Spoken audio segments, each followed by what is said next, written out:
Muito boa tarde para todos, prazer estar com vocês aqui e gostaria de agradecer mais uma vez aí o Jay e todo o pessoal aqui do Atos 29 pela honra desse convite. De fato, eu sou de São Paulo, mas eu estou cada vez mais paulioca, um paulista misturado com carioca. Toda semana eu estou aqui no Rio.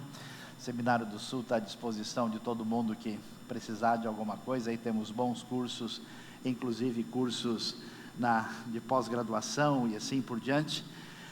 E também quero recomendar, o pessoal conhece, alguns têm acompanhado aí o material do Rota 66, que é uma Bíblia comentada, uma Bíblia de estudo em áudio, bastante voltada, uma coisa boa do Rota, que tem sido ouvido por ateus, católicos, até por evangélicos, e eles também têm aproveitado algumas coisas aí, da maneira bastante contextualizada desse comentário, que já está traduzido e gravado em chinês. Se você não gostar de português, a gente manda em chinês para você. Temos aí. Alguns materiais vão estar à disposição. Temos algumas coisas novas em DVD, que foram gravadas junto com o Dr. Ched. E para quem tiver interesse também, a gente tem feito alguns grupos que viajam para as terras bíblicas com o propósito de estudo, de aprendizado, e não simplesmente de passeio. A informação está à disposição. Mas vamos tentar refletir um pouco hoje, de maneira um pouquinho mais teológica, falando sobre a igreja missional. A igreja missional que deve claramente estabelecer a maneira como se entende essa questão da missão da igreja, que está relacionado, como a maioria de vocês conhece e tem acompanhado, com o Missio Dei. E aqui nós temos algo muito importante, significativo, que precisa ser considerado aí no próximo slide, aí no Missio Dei, é que geralmente se entende, na nossa tradição histórica evangélica mais imediata, a ideia de missão como uma espécie de área importante que deve ser colocada na realidade da igreja. Até mesmo teologicamente, é como se a gente tivesse uma espécie de centro teológico maior em uma outra área, e decorrente daquilo que tem a ver com a obra do Evangelho, nós devemos fazer a missão. E por essa razão, muitas vezes os nossos esforços que envolvem a missão e as suas decorrências que tem a ver com a evangelização, acabam ficando num plano secundário. E se a gente quiser prestar atenção na Bíblia e talvez focalizar uma teologia mais bíblica, os conceitos principais que emergem desde o começo da Escritura têm a ver com aliança e com o domínio / o reino de Deus. Só que essa ideia da aliança de Deus com o seu povo, e essa ideia de domínio, de reino divino, ela vai se desdobrar naturalmente numa espécie de caminhada na direção de um enfoque ligado à missão que se percebe desde o Antigo Testamento. Pouca gente para pensar às vezes que quando a gente vê, por exemplo, a história da conquista de Jericó, a gente fica vendo as muralhas, fica vendo Josué, a gente fica vendo a batalha, a gente fica a divisão da terra, fica vendo o cumprimento da aliança, e o texto focaliza muito a conversão de Raabe, quer dizer, a nação de Israel sendo usada para lehair et hagoim, para ser luz para as nações, para alcançar ali aquela mulher cananita. Isso aparece na história de Naamã. Esse fluxo missiológico aparece aí, mas a realidade é que essa percepção não se dá apenas a partir de uma decorrência daquilo que Deus faz na história.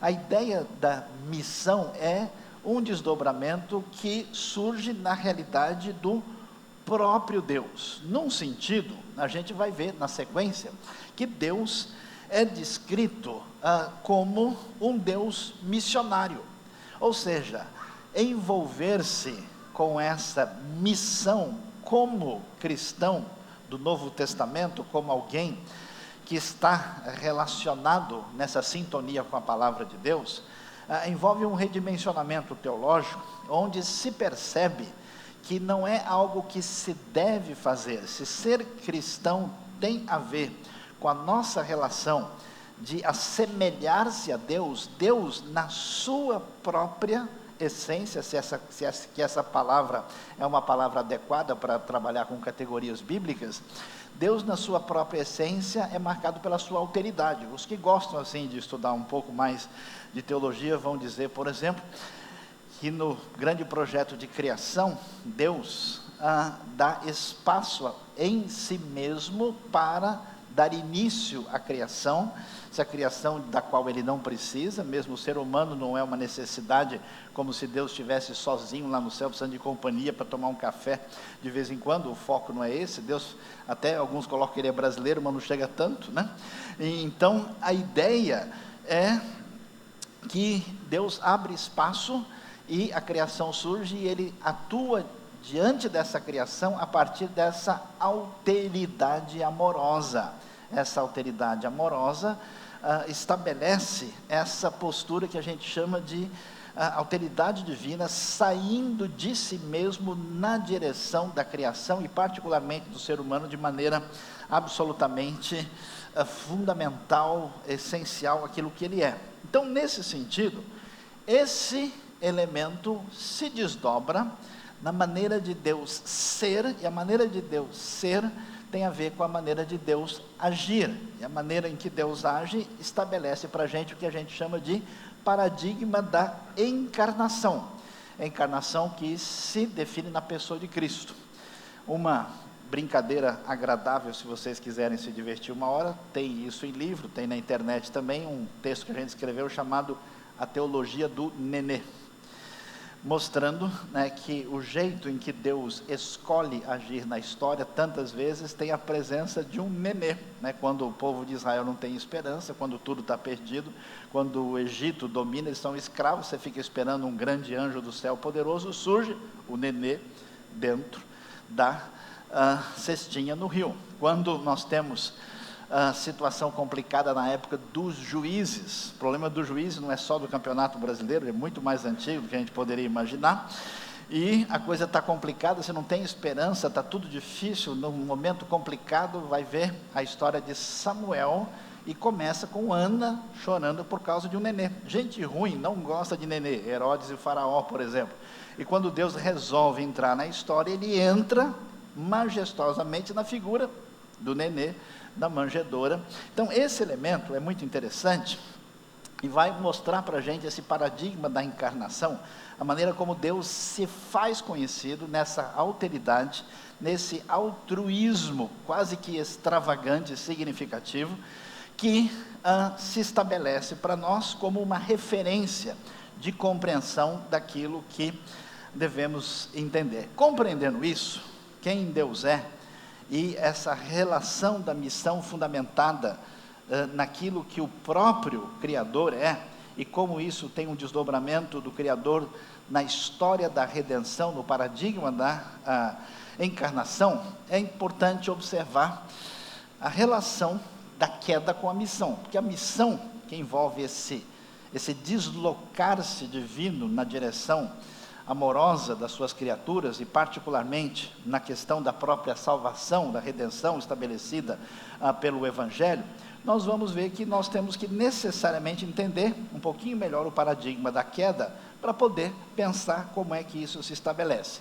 Vamos um pouquinho adiante, e vamos compreender o que nós temos aqui no próximo slide, o paradigma da encarnação, e aqui, mais uma vez, refletindo no texto importante para nós, que Jesus vai dizer, né, para os seus discípulos. Novamente Jesus disse para eles: paz seja com vocês, assim como o Pai me enviou, eu os envio, mostrando que a maneira como os discípulos, os seguidores de Jesus, são enviados para essa tarefa que envolve a missão, é a semelhança da maneira como Deus envia o próprio Filho, que está fundamentado nesses paradigmas estabelecidos.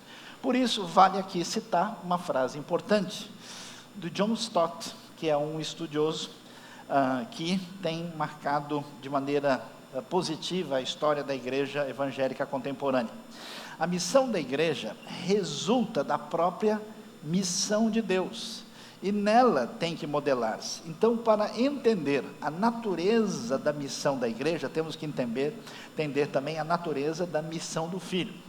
Nesse sentido, uma uma palavra importante para nós aqui, que hoje, em função desse movimento que o mundo, vamos dizer, pós-cartesiano trouxe para nós, de fragmentação, de esfacelamento da realidade, nós temos gente especializada demais numa coisa, sem ter uma visão mais ampla e integrativa das áreas. Então é importante, não se pode abrir mão da teologia, do fundamento teológico significativo, uma coisa muito boa que a gente está percebendo em tudo que acontece no Atos 29, e a preocupação com essa referência. Não podemos abrir mão do conteúdo verdadeiro, essencial do Evangelho, com a sua mensagem de salvação, de perdão de pecados, em detrimento, como se a gente pudesse substituir uma coisa por outra, sem perder a percepção da importância do trabalho pastoral prático, do trabalho de implantação de igreja. À medida em que essas coisas estiverem conversando, interagindo, isso seguramente o Ministério da Saúde Espiritual Adverte pode fazer bem à sua vida, ao seu coração e ao nosso ministério. Diante disso, nós vamos então ver que o movimento significativo desse paradigma Missio Dei é de alteridade. Isso é importante porque nós temos um mundo contemporâneo e até uma cultura evangélica muito egocêntrica, muito narcisista, exageradamente individualista. E essa alteridade é marcada a partir da criação, quando Deus doa.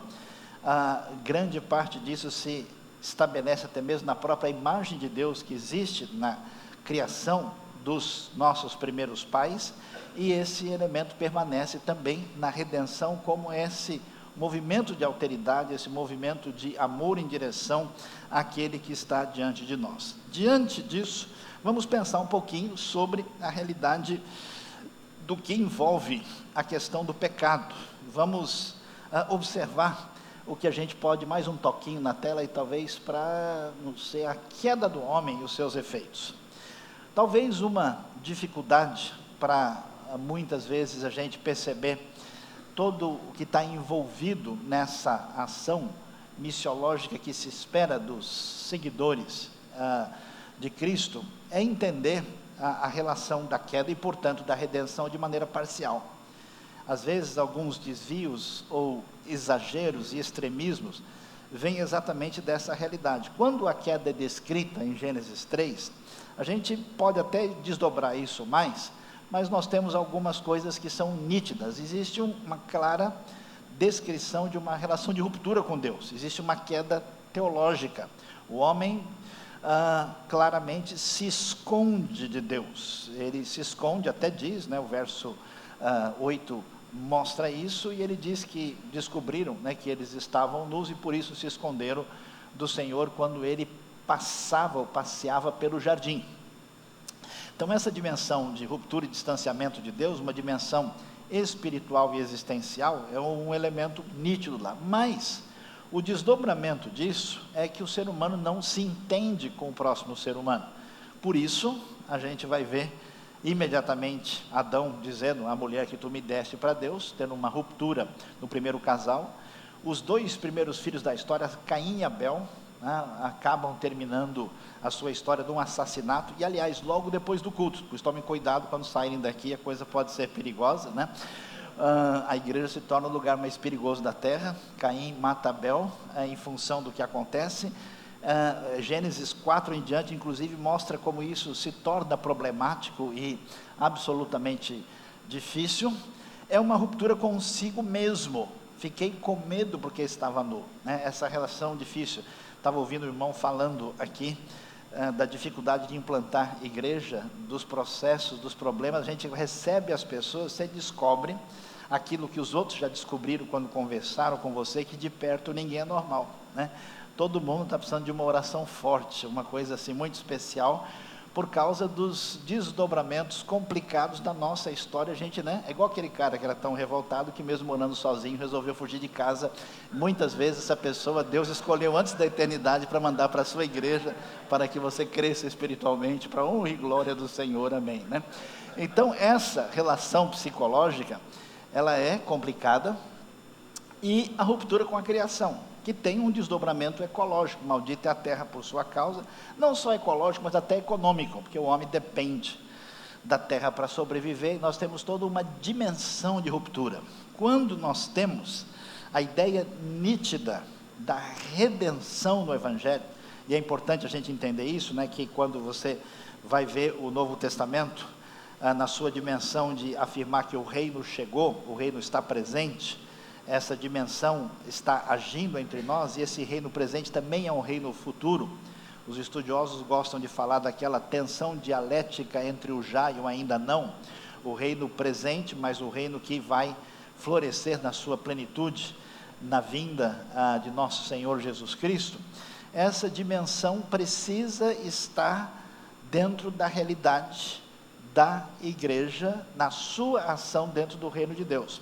E o que muitas vezes acontece, que na proposta de trabalhar com o Evangelho, a gente tem às vezes um selecionamento parcial. Existem igrejas psicologizantes, existem igrejas sociologizantes, existem igrejas que pegam somente um aspecto e elegem aquilo como a única referência.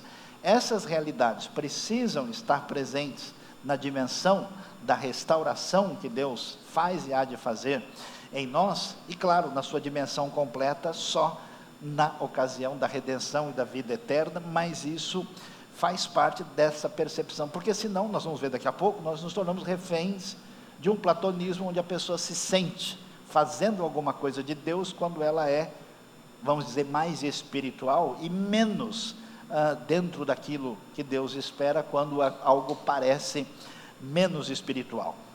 Bom, prosseguindo, vamos ver que não se pode de modo nenhum perder o centro do Evangelho. Por mais que a gente entenda que o paradigma da Bíblia principal é a glória de Deus, que a Bíblia caminha na direção desse domínio, reino divino e das alianças, por mais que a gente entenda que nós temos aí centros principais e que essa missão é muito mais do que evangelizar, que faz parte da missão, é muito mais que discipular, tem a ver com essa categoria geral que globaliza essa mobilização e ação da igreja. Nós não podemos perder o coração do Evangelho, o centro do Evangelho, a salvação que envolve o perdão dos pecados em Cristo Jesus. Toda pessoa precisa na sua vida, por mais que ele seja muito abençoado, uma pessoa maravilhosa, entender que ele é pecador e que ele precisa se arrepender dos seus pecados e depositar sua fé em Cristo Jesus para o perdão dos pecados. Não existe substituto para o Evangelho. Nesse sentido, a grande palavra de Jesus, que vai assustar as pessoas do seu tempo, que queriam uma revolução externa, que queriam uma manifestação sociopolítica, é perceber que o inimigo maior vive dentro de nós, enquanto a pessoa não quebra por dentro, e não vê que o Senhor Jesus é seu Senhor e Salvador, e Ele domina, e Ele não se submete, não há condições de revolucionar nada lá fora. Esse elemento precisa estar aí. No entanto, essa perspectiva não pode confundir a realidade de que essa ação poderosa de Deus em nós não tem um desdobramento nas dimensões da vida, que essa restauração da relação da ruptura com Deus não tenha um desdobramento que atinja as outras áreas, sem que essas áreas engulam essa realidade fundamental.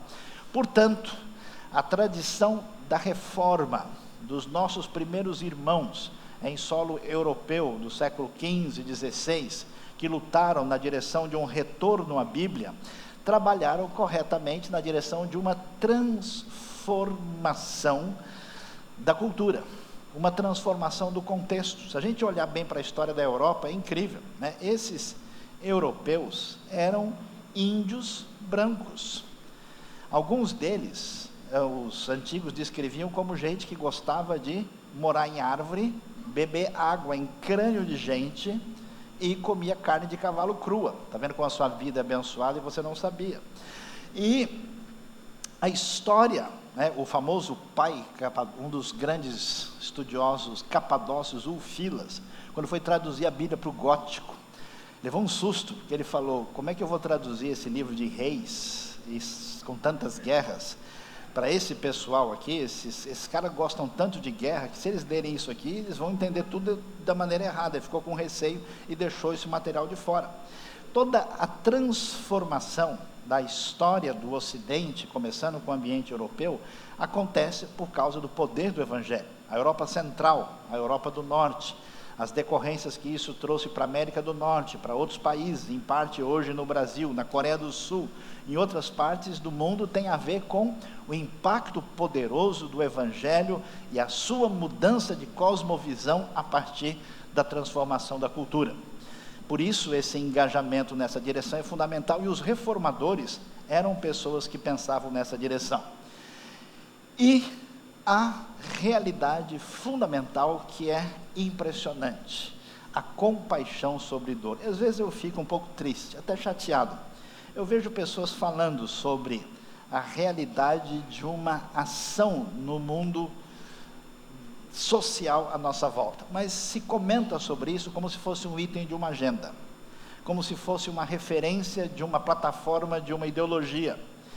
E diferentemente de uma espécie de agenda matematicamente organizada, você lê os evangelhos, você lê a atitude de Jesus, e você vai ver que Jesus faz o bem para as pessoas por causa da sua compaixão, por causa da sua misericórdia, por causa da sua motivação. É muito legal ler o texto lá de Marcos 6, quando Jesus, depois de sofrer ali com os discípulos cabeça dura, fazer um milagre de parar o vento e as ondas no mar da Galileia, chega do outro lado, né? Ele alimentou o pessoal todo lá na beira do mar que estava com fome, cuidou dos discípulos, ficou a noite em oração, passou a noite, chegou lá, ensinou eles no meio do lago, fez o milagre. Quando chegou do outro lado, Jesus precisava urgentemente de um spa, né, de um descanso, de uma jacuzzi galilaica, né, para seu... que nada, Jesus vê o povo desesperado e ele vai dar atenção por causa da sua misericórdia, da atitude que decorre da compreensão do que significa a dor e o sofrimento no mundo como resultado dessa relação de ruptura para com Deus. Meus queridos irmãos, a grande verdade é que o pecado, a maldade, tudo que acontece nesse mundo provoca tais sofrimentos que a gente sabe que o único pessoal que vai aparecer lá na hora que a pessoa não tem mais esperança é gente comprometida com a pessoa de Cristo Jesus, que tem misericórdia no coração. Eu nunca me esqueço daquele rapaz que teve uma vida promíscua. Ele e o parceiro dele viveram de uma maneira tão complicada, e ele acabou, o parceiro morreu contaminado por uma doença mortal, e ele chegou para mim dizendo: olha, eu morava no lugar e como eu estou vazando sangue, eu não sei o que eu faço, eu não tenho onde ficar. E me expulsaram do lugar onde eu moro, porque estão com medo de contaminação. E as pessoas que me apoiavam disseram para mim: bem feito, olha a burrada que você fez, agora o problema é seu. E ele disse: eu não tenho mais ninguém. A gente pegou algumas pessoas dali da igreja, oramos com aquele indivíduo, mostramos o amor e a graça bendita em Cristo Jesus, nosso Senhor, oramos com ele, e ele teve os momentos últimos da sua vida. E eu fiquei muito pensativo vendo quando tantas pessoas, inclusive, apoiavam sua ideologia, sua maneira de pensar na vida do rapaz. Na hora que ele não tinha qualquer esperança, ninguém de fato se importou com ele. É esse povo abençoado de Deus que vai pegar gente de noite debaixo do viaduto, vai visitar menor infrator em lugares complicados, vai mexer com gente na miséria, no sofrimento, a partir dessa relação de compaixão. Diante disso, a gente vai ver que o paradigma dessa realidade da missão prossegue aí no próximo slide, mostrando para a gente que essa ideia da encarnação, essa aproximação amorosa do Filho de Deus em Cristo, para nós estabelece uma referência importante em que encarnação é ligada à contextualização. Contextualização não é uma estratégia missionária, não é uma realidade que simplesmente alguém deve fazer porque essa é a receita do bolo, porque isso é um elemento que você deve considerar. Não, a libertação do nosso egocentrismo narcisista deve nos fazer enxergar de maneira diferente a realidade do outro. Enquanto você gira em torno de você mesmo, o outro é um mero detalhe. Quando você está sintonizado com esse missio Dei, necessariamente o outro adquire prioridade. A Bíblia nunca nos mandou, nos diz que nós devemos amar as pessoas do mundo, diz que devemos amar o próximo, a pessoa que está ali diante de você, face a face, nessa condição de fazer aquilo que envolve essa relação importante que Deus nos estabelece, de amar a Deus e de amar ao próximo. Por isso é interessante a maneira como a gente vai ver. Essa contextualização é decorrente do quê? Primeiro, da ideia fundamental da graça comum, porque muita gente imagina o seguinte: fora da igreja o bicho está pegando, como se diz em inglês, né? The animal is gonna catch. O bicho vai pegar. Está vendo só como Shakespeare nos ensina muito, né? Então, como a coisa é complicada, tudo que está fora da igreja é do mal. Vamos ouvir o CD ao contrário para ver se tem alguma coisa do diabo aqui, né? Basta ouvir do lado certo, você descobre rápido, né?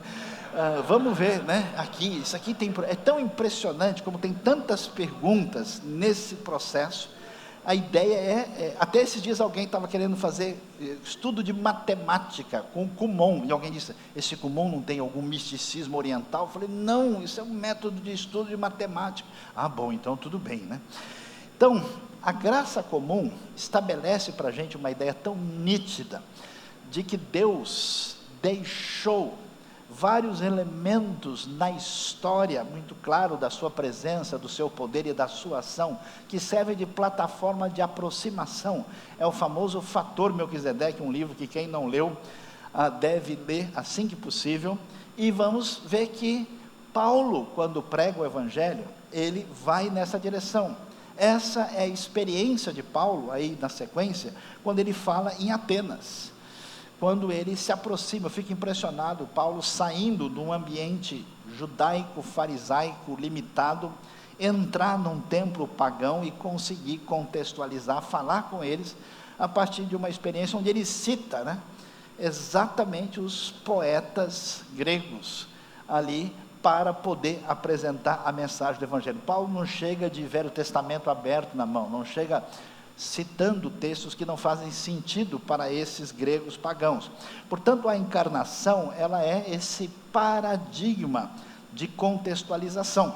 É necessário que a gente caminhe nessa direção, porque se nós vamos, a partir desse missio Dei, dessa realidade, anunciar o Evangelho, plantar igrejas, fazer a obra de Deus, a gente precisa, e isso é bem mais complicado do que a gente imagina, separar o Evangelho da nossa cultura, separar aquilo que faz sentido às vezes para a minha geração, faz sentido para a minha cultura geral, para a minha cultura específica, né? Essa interação com a banda de rock aí, pós heavy metal que a gente ouviu aqui, né? É interessante, né?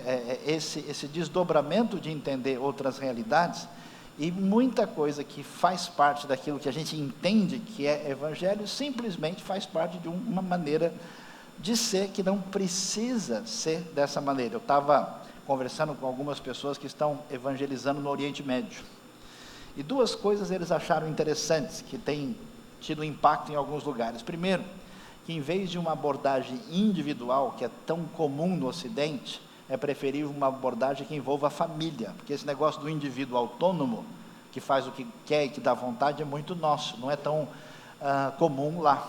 E segundo, eles não precisam parecer com brasileiro, parecer com americano, parecer com europeu, eles podem continuar parecendo com eles mesmos. Você tem que ser você. Se você não for você, quem será você? Veja que grande, né, filosofia maravilhosa para a nossa vida.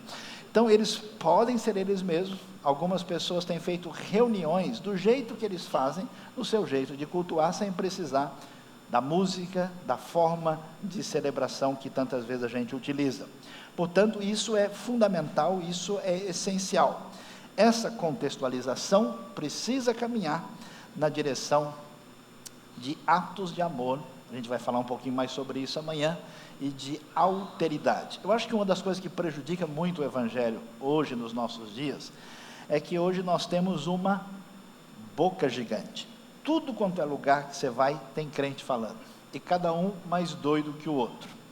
Então, se você vê internet, você liga a televisão, rádio, só tem horários assim que você só acha gente de igreja e dizendo as coisas que nem convém mencionar entre os santos.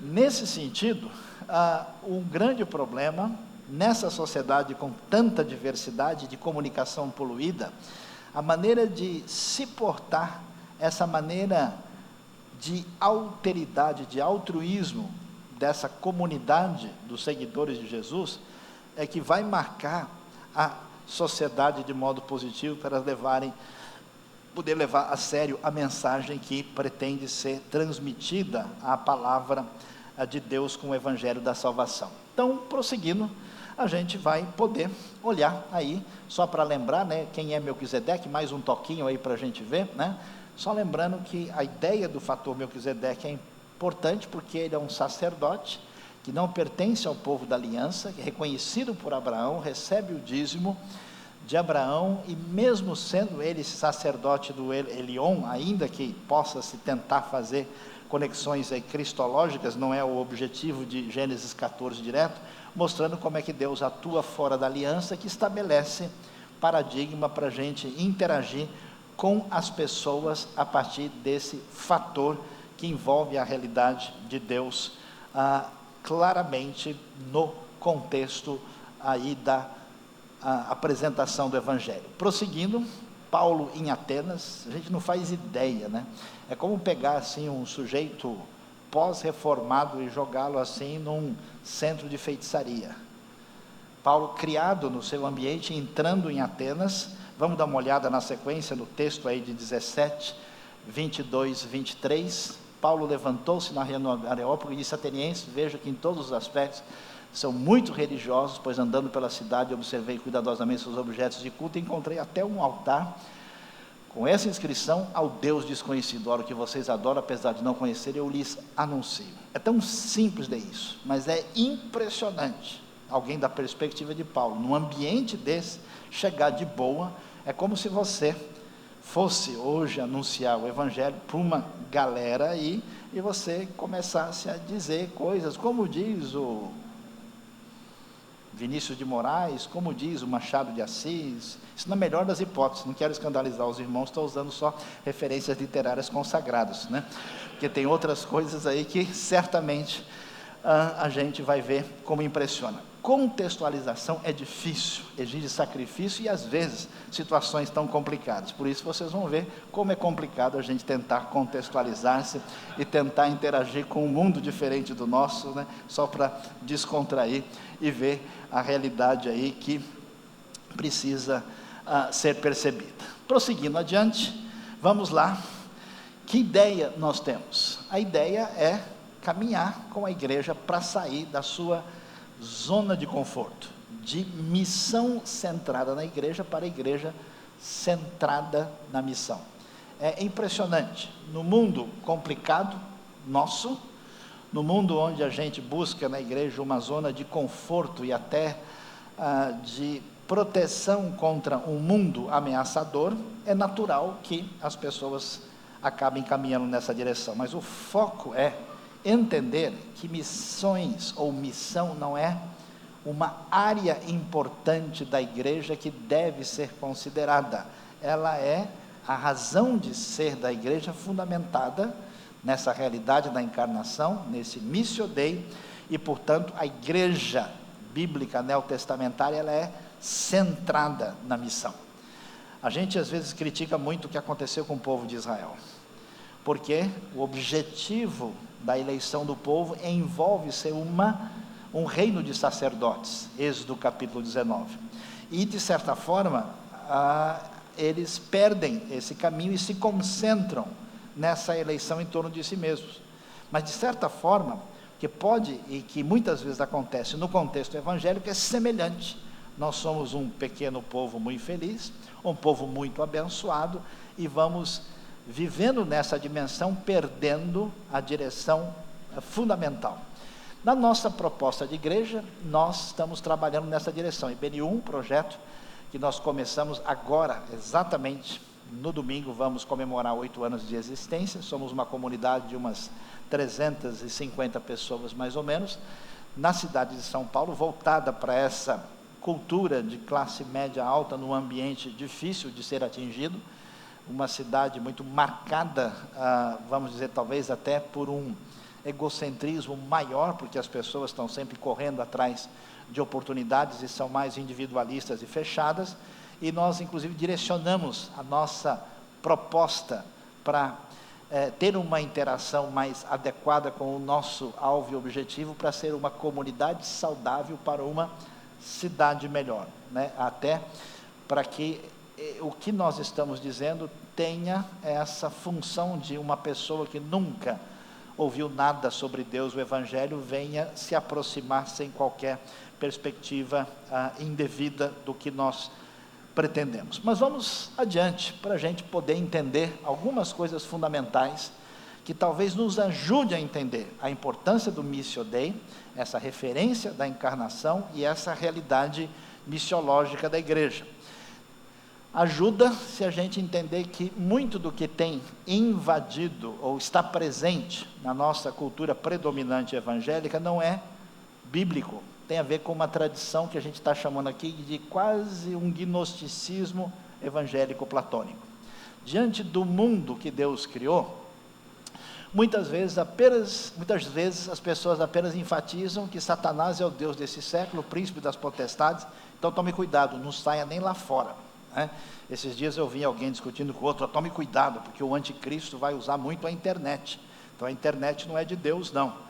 Aí o outro falou, tome cuidado também, porque ele vai usar roupa, então você não sabe o que você vai ter que fazer, porque você vai ter que ser diferente do anticristo. A ideia do Senhor é que este é o mundo de meu Pai, do Senhor é a terra, a sua plenitude, o mundo e os que nele habitam. 90% ou mais do grande progresso da civilização ocidental nos últimos anos foram feitos por estudiosos protestantes e judeus. Por que será? Pela maneira de encarar a realidade do mundo à nossa volta, e não com uma espécie de visão inadequada. Mais adiante, a ideia é que, no próximo slide, nós temos uma comunidade equivocada, que tem uma postura defensiva e reativa.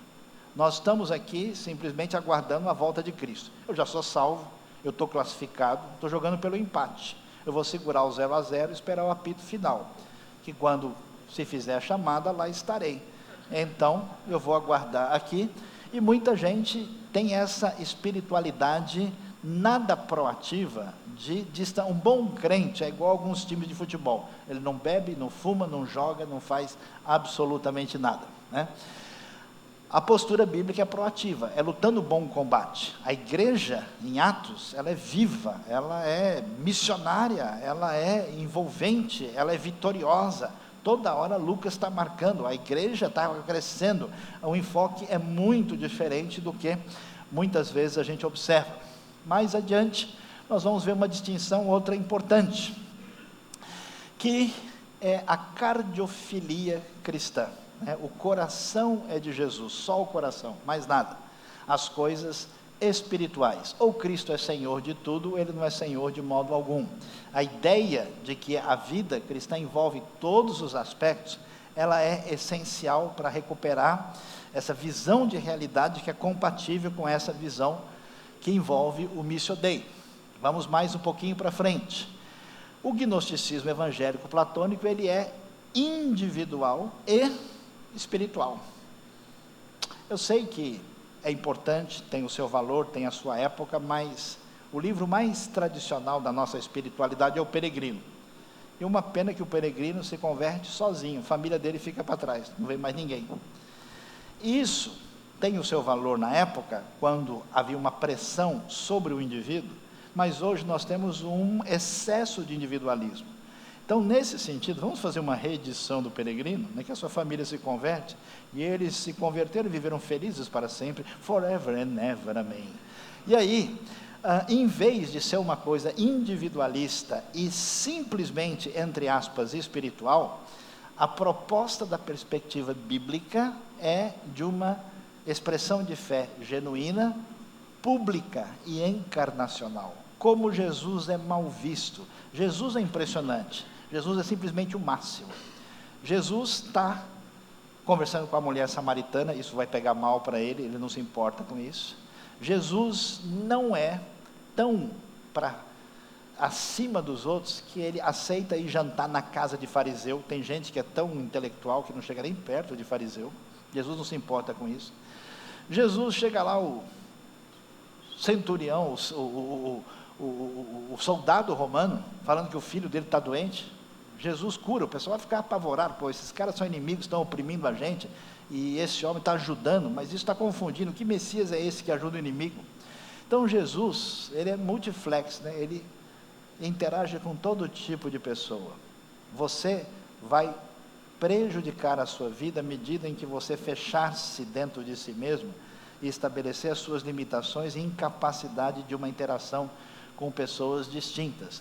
A maneira como Jesus age é uma espiritualidade para fora, pública, encarnacional, interagindo com todo tipo de gente. Por isso, há uma pequena diferença como se entende a grande comissão. Vamos ver aí na sequência? Enquanto muitas pessoas pensam que a nossa ideia é apenas salvar indivíduos de todas as nações, o Evangelho vai mais longe, é fazer discípulos de todas as nações, gente que seja seguidor, que esteja comprometido com a missão como um todo, em vez de simplesmente levar a pessoa individualmente a crer e ponto final. A maneira de enxergar a vida também é diferente. Olha a sequência aí. As coisas que envolvem carências físicas e materiais são coisas do mundo, menos importante, não tem muito valor, a pessoa não se importa com isso. Na Bíblia não, o sofrimento dos outros tem valor, não a partir de uma visão materialista, mas de um coração de compaixão e com prova concreta da graça. Ou seja, você mostra, isso que é interessante, a gente fala de graça. O que é graça? É amor incondicional. É uma espécie de atitude bondosa em favor de alguém que a pessoa não mereça nada. Como é que se comunica esse conceito? Não é só por formulação abstrata. Quando você faz isso em favor dos outros, e a pessoa vai dizer, por que o sujeito fez isso comigo? É igual a história da moça que se converteu no interior da China, muitos anos atrás, e foram perguntar para ela qual foi a passagem, o missionário quis saber o que é que tinha feito ela repensar sua maneira de crer e de pensar sobre isso e tudo mais. Aí ela pegou e disse o seguinte: um dia eu vim aqui e eu percebi que quando tinha chovido e eu queria voltar na minha bicicleta que estava molhada, o senhor pegou a sua camisa nova e boa e enxugou o banco da bicicleta para que eu, que sou uma pessoa absolutamente simples e pouco importante, pudesse voltar. Aí eu pensei, que tipo de pessoa faz isso? Essa mensagem que esse sujeito está dizendo deve ser alguma coisa muito importante. Aí eu passei a ouvir de maneira diferente. Por isso, é muito interessante refletir sobre isso. Mais um pouquinho para frente, nós vamos ver que o gnosticismo evangélico platônico vê a volta de Cristo como libertação do sofrimento presente.